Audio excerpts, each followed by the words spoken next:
Cet épisode vous est présenté dans sa version française par Voix Off for Islam. Retrouvez tous nos épisodes ainsi que nos livres audio, comme par exemple Le Coran en audio français, sur notre site web voixofforislam.fr ainsi que toutes les informations sur le Waqf. Notre contenu est 100% gratuit. Il me semble que nous avons une question venant du micro des messieurs au fond. Allez-y, s'il vous plaît. Bonjour, Dr Zakir Naik.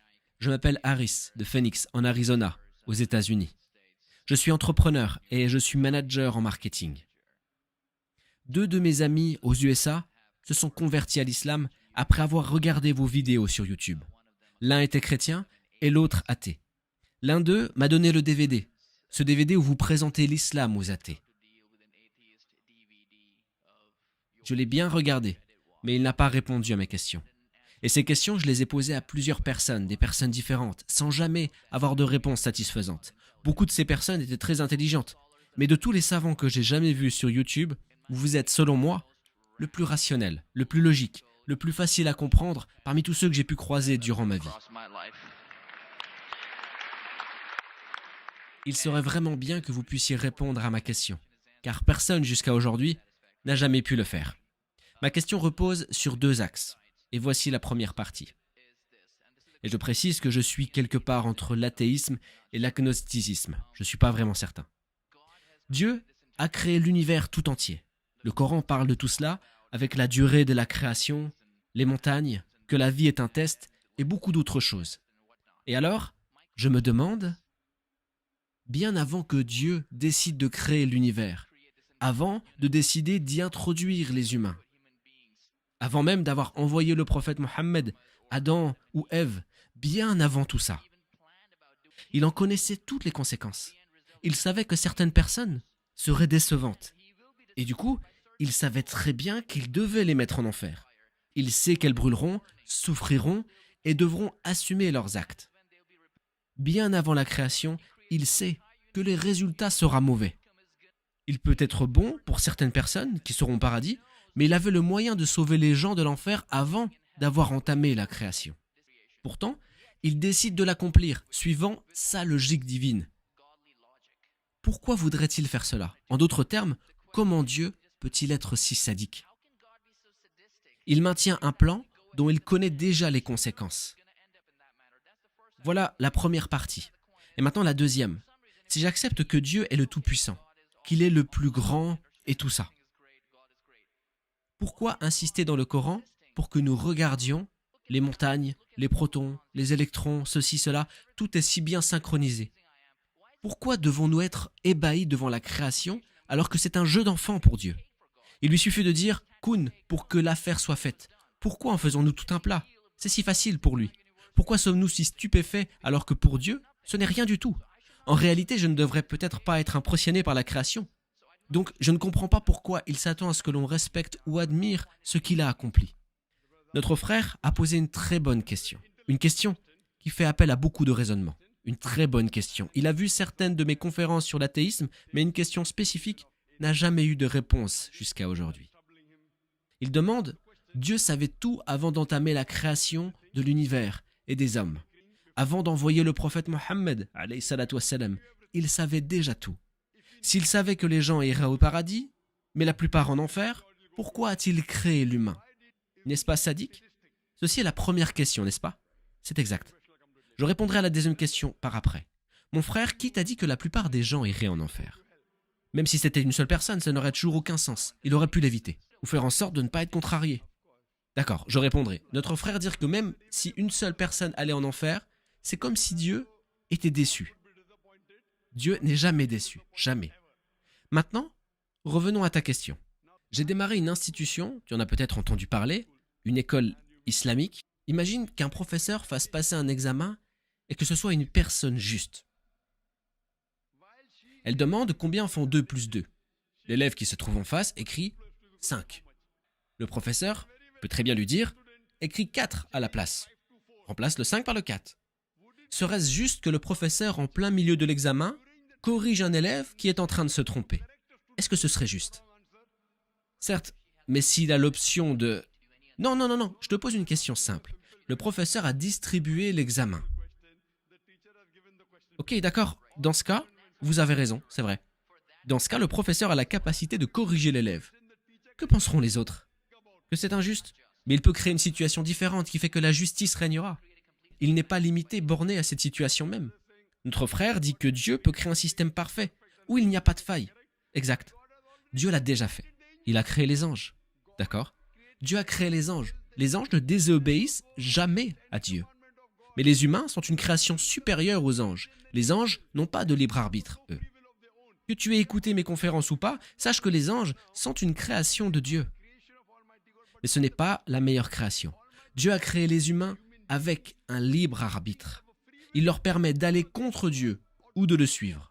En tant qu'humain, si tu désobéis, tu vas en enfer. Si tu obéis, tu vas au paradis et tu es meilleur qu'un ange. Ceci car les anges n'ont pas de libre arbitre. Ils suivent Dieu, mais ce n'est pas extraordinaire. Les humains sont supérieurs car ils peuvent choisir pour eux-mêmes et par eux-mêmes. Attention, ce n'est pas la même chose que dire que Dieu sait tout, la connaissance du futur. Il a créé l'humain avec son libre arbitre. La faute revient donc sur l'humain et non sur Dieu. Justement, non. Dieu nous a créés avec la possibilité de faire cette erreur et il le sait. Ce n'est pas une erreur. Ce n'est pas une erreur, c'est le libre arbitre. Mais pourquoi nous donner ce libre arbitre s'il sait que certains d'entre nous l'utiliseront de la mauvaise façon? Il s'agit d'une création différente. Tu aimerais créer quelque chose qui puisse résonner ou pourquoi quelqu'un avec une telle compassion? Mon frère, je te réponds. Ce dont tu parles, Dieu l'a déjà créé, ce sont les anges. Moi, je te demande lequel est le meilleur, un ange ou un humain qui suit Dieu? Moi, si j'avais une deuxième chance, je choisirais plutôt d'être un ange. Pourquoi voudrais-je risquer être un humain? Deuxième chance, excellent. C'est pour ça que Dieu dit dans le Coran, Dieu dit qu'il a tiré une descendance des reins des fils d'Adam et les a fait témoigner qu'il n'était qu'un Dieu unique.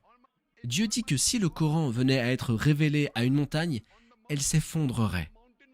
Ce sont les êtres humains qui sont fous d'avoir choisi d'être humains. Toi et moi. Toi et moi avons été fous. Maintenant, il est trop tard pour se désister. Une fois que tu as choisi de passer cet examen, personne ne m'a demandé, ni Adam ni Ève, personne. Non mon frère, le Coran dit que chaque être humain a eu le choix. C'est ensuite que ce souvenir est effacé. Il a existé. Dieu t'a demandé si tu voulais être un humain. Et donc être meilleur qu'un ange, ou être pire. Si tu ne veux pas être humain, c'est d'accord. Même si on l'admet, mon frère, s'il te plaît, laisse-moi terminer. Tu as posé la question, laisse-moi te répondre. Oui, bien sûr, je suis désolé. Le Coran est témoin que Dieu nous a demandé de choisir. Mais c'est nous qui avons été fous pour avoir choisi cela. Toi et moi avons choisi de passer ce test. Maintenant, si tu suis les commandements de Dieu, alors que tu possèdes ton propre libre arbitre, tu seras meilleur qu'un ange. Et si tu désobéis, tu seras alors inférieur. Nous voulions réussir avec mention. Toi et moi. Toi et moi. Tu as dit, je ne me souviens pas. Bien sûr que tu ne te souviens pas. Moi non plus, je ne me souviens pas. Mais je crois en le Coran. Et il dit qu'au jour du jugement, pas un seul homme ne contestera la justice de Dieu. Ça, on ne pourra le savoir qu'au jour du jugement. Il sera dit, accorde-nous une dernière chance. Mais Dieu dira qu'il est trop tard. S'il voulait te donner une nouvelle chance, on devrait redescendre sur cette planète. Et ça se répéterait encore, tout le monde, pas juste ceux qui ont échoué, tout le monde. Le Coran dit qu'ils demanderont une nouvelle chance, mais que cela leur sera refusé. Dieu nous donne des chances dans cette vie. Tu fais une erreur, tu peux toujours te repentir. Tu te repens, tu refais une erreur, Dieu te pardonne encore. Mais une fois que tu meurs, c'est fini. Donc, pour ta première question, pourquoi Dieu nous a créés? C'est parce qu'on est meilleur que les autres créatures. Quiconque est logique, et toi aussi, doit être d'accord pour dire qu'une création dotée de libre arbitre est meilleure qu'une création qui n'en a pas. Par contre, ta remarque est pertinente quand tu dis ne pas te souvenir. Une fois mort, une fois ressuscité, à ce moment-là, nous nous rencontrerons et tu diras te souvenir. Même moi, je ne me souviens pas là tout de suite. Mais je suis d'accord avec ce que dit le Coran. Le Coran ne peut pas avoir tort. Si tu as vu mes vidéos, 80% de la science contenue dans le Coran est en adéquation avec la science moderne, à 100%. Les 20% restants sont ambigus, ni justes ni faux. Ma logique est la suivante. Quand 80% sont justes à 100% et que rien des 20% n'est prouvé comme étant faux, ma logique dit que ces 20% restants ne peuvent être que corrects. Je suis un scientifique, je suis quelqu'un de logique, donc je crois que le Coran n'a jamais tort. Je crois donc que nous avons pu choisir, sinon on pourrait très bien contester auprès de Dieu. Pourquoi tu as fait de moi un humain? Alors Dieu aurait eu tort. Mais Dieu nous dit qu'il nous a bien demandé. Les montagnes, elles ont eu peur. Personne n'a eu l'audace de choisir ce test, sauf nous, les humains. Vous souvenez-vous avoir été questionné? Moi, je ne me souviens pas. Mon frère, tu as écouté ma réponse? Et même moi, je ne me souviens pas. Si tu t'en souviens, où est le test? Imagine qu'un professeur t'enseigne quelque chose. Il te donne un livre. Il te le donne. Pendant l'examen, il doit bien enlever ce livre. Si le professeur te dit « Ok, garde le livre et réponds comme tu veux », quel est l'intérêt? D'accord, mais pourquoi? Après l'examen, tu peux rentrer chez toi et vérifier tes réponses. Mais même si... Mon frère, écoute-moi. Après l'examen, est-ce que tu peux aller vérifier tes réponses? Absolument. Pendant l'examen, peux-tu les vérifier? Non. Eh bien maintenant, l'examen est en train d'avoir lieu. Une fois fini, tu pourras vérifier. Pour dire, professeur, je veux vérifier la réponse, je ne me souviens plus. Là, non, c'est pas possible. Pendant l'examen, tu ne peux pas avoir accès aux réponses. Ça s'appelle tricher, vrai ou pas? Donc, une fois le test terminé, tu peux demander à Dieu de te fournir la preuve. Mais le Coran dit que pas un seul humain ne contestera la justice de Dieu. Laisse le test se dérouler. Moi, étant un scientifique, étant logique, en me basant sur mes connaissances scientifiques et ma logique, quand je lis le Coran et les autres écritures religieuses, le Coran est le seul livre, le seul écrit religieux sur la surface de la terre qui passe cet examen. Par conséquent, moi, en étant scientifique et logique, je dis, d'accord, cette déclaration du Coran doit aussi être véridique, comme les autres. Je ne me souviens pas? C'est ça le test. Si je me souvenais, où serait le test? Ça répond à la première partie de ta question, de dire que Dieu est sadique. Dieu n'est pas sadique. Par exemple, si j'ouvre une école de médecine, maintenant, je veux choisir ceux qui vont accéder à cette école. Combien pourront le faire? Essaie de deviner. Ils ne seront pas très nombreux. On va avoir, allez, moins de 5%, peut-être même moins d'1%. Alors maintenant, la question c'est, pourquoi tu ouvres une école où seuls 1% pourront y étudier? Oui, ça a été fait pour récompenser les sélectionnés. De la même manière, Dieu a créé plusieurs niveaux dans le paradis. Tout le monde ne peut pas y accéder. Pourquoi pas? Pardon? Pourquoi pas? Pourquoi tout le monde ne peut pas aller en école de médecine? Parce que c'est une question de capacité. Si tout le monde le pouvait, alors... Voilà. Donc ça repose sur ce que nous faisons. Tout le monde ne peut pas devenir médecin. Juste ceux qui en ont la capacité et qui s'en donnent les moyens. Eh bien, de la même manière, tout le monde n'atteindra pas les plus hauts degrés du paradis. Il faut fournir des efforts pour y parvenir. Dieu t'a donné des capacités. Mais si tu ne suis pas ses ordres, tu ne les atteindras pas. Si tu suis la guidance de Dieu pour accéder au paradis, alors c'est très facile. Si tu es intelligent, c'est très facile. Si tu es intelligent. Et si tu es sincère avec toi-même. Mais si tu n'es pas honnête avec toi-même, sache que même un homme peu intelligent peut aller au paradis. Il faut juste être sincère. Dieu t'a donné plusieurs options pour le suivre. Certaines personnes pensent être intelligentes. Je leur dis que si c'était le cas, alors ce serait clair pour eux comme de l'eau de source. C'est comme noir sur blanc, le Coran est la parole de Dieu. Et c'est pour cela qu'il faut le suivre. D'ailleurs, Francis Bacon a dit « Peu de savoir en science fait de vous un athée. Un savoir plus profond fait de vous un croyant. » C'est pour ça que je ne dis pas que Dieu est sadique. Je dis que nous sommes les fous qui ont choisi de passer le test, pas Dieu. Dieu t'a donné une option. Que veux-tu être? Et nous avons choisi. Nous avons fait un choix, nous sommes responsables, pas Dieu. Dieu n'est pas sadique. Nous sommes les fous. Au jour du jugement, Inch'Allah, tu le sauras, toi et moi. Inch'Allah, si je vais au paradis, je remercierai Dieu pour avoir passé ce test. Et si nous échouons, alors nous maudirons nos propres personnes. J'espère que cela a répondu à ta question. La deuxième partie? Pardon, quelle est-elle? Si j'accepte le pouvoir de Dieu, son intelligence, sa puissance, pourquoi est-il si insistant à nous exposer son œuvre et désire que nous l'apprécions? La deuxième partie de la question est pourquoi Dieu donne-t-il des références de son œuvre? Qu'il a créé ceci et cela, alors que cela ne vaut rien du tout à son échelle. Tu sais pourquoi il le fait? Il nous dit que toutes ces choses qui nous dépassent, ces montagnes qui s'effondreraient face à lui, alors pourquoi toi, humain qui est meilleur, ne comprends-tu pas? Si le Coran avait été révélé à une montagne, elle se serait effondrée, en ruine. Mais nous, ça nous laisse indifférents. Dieu donne ces exemples pour nous montrer que ce qui est plus grand que nous est prêt à se soumettre à lui. Mais nous ne le faisons pas. C'est un exemple de notre sottise, un exemple de notre bêtise, notre inconscience. Ce n'est pas un moyen pour Dieu de s'admirer. Quand il nous demande de l'admirer, par exemple quand on dit « Allahu Akbar », Dieu est le plus grand, penses-tu que cela change quelque chose pour lui? Non. Que tu le dises 1000 ou 1 million de fois, ça ne change rien à sa grandeur. La raison derrière cela est qu'il est dans notre nature de suivre et de se soumettre à ce qui est plus grand, meilleur que nous. Par exemple, ta maman fait une crise cardiaque. 100 personnes dans la rue te disent quoi faire, comment réagir. Et on te dit que le meilleur cardiologue dans le monde est Dr X. Tu écouteras Dr X ou n'importe quel passant dans la rue. Dr X. Pourquoi? Car Dr X est connu, les gens le connaissent, c'est le meilleur. La raison pour laquelle nous disons Allahu Akbar dans la salah, la prière, et dans nos vies, Allah est le plus sage, le plus intelligent, etc.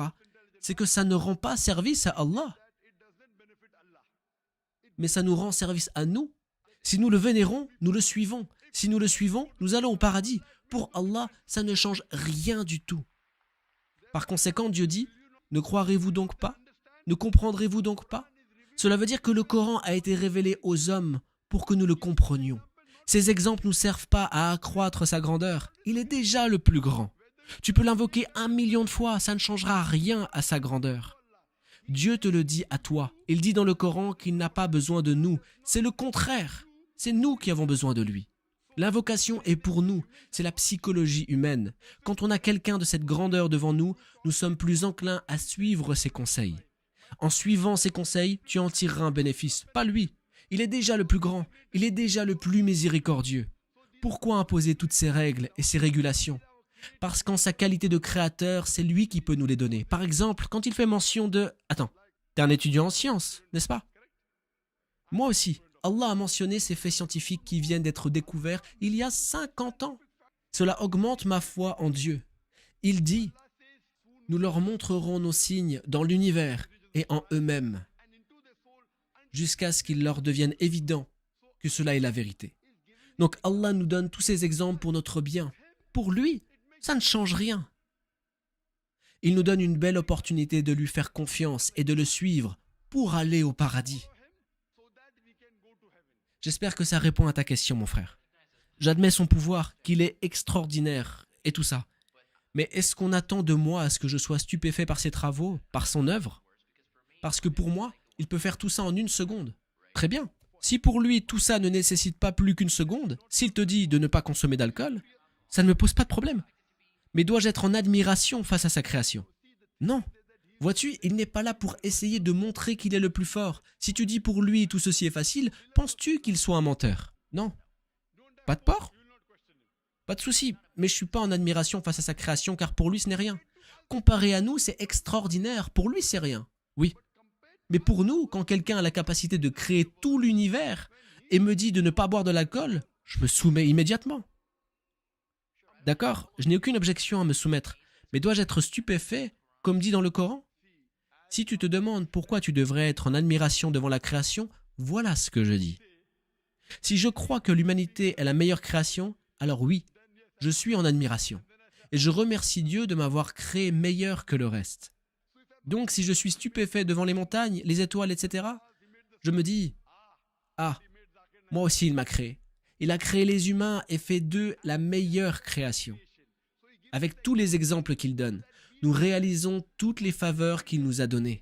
Parler des signes, des protons, des montagnes, au final, Dieu dit que les hommes sont la meilleure création. En comparant, nous tombons d'accord que le corps humain, les molécules, l'ADN, les complexes, tout ça n'est pas le produit du hasard. Cette admiration face à la création nous pousse à la soumission à Dieu. Ce n'est que via l'admiration que nous pouvons être soumis à notre Créateur. C'est par l'admiration et qu'il mérite d'être vénéré, qu'il est le seul à pouvoir être adoré.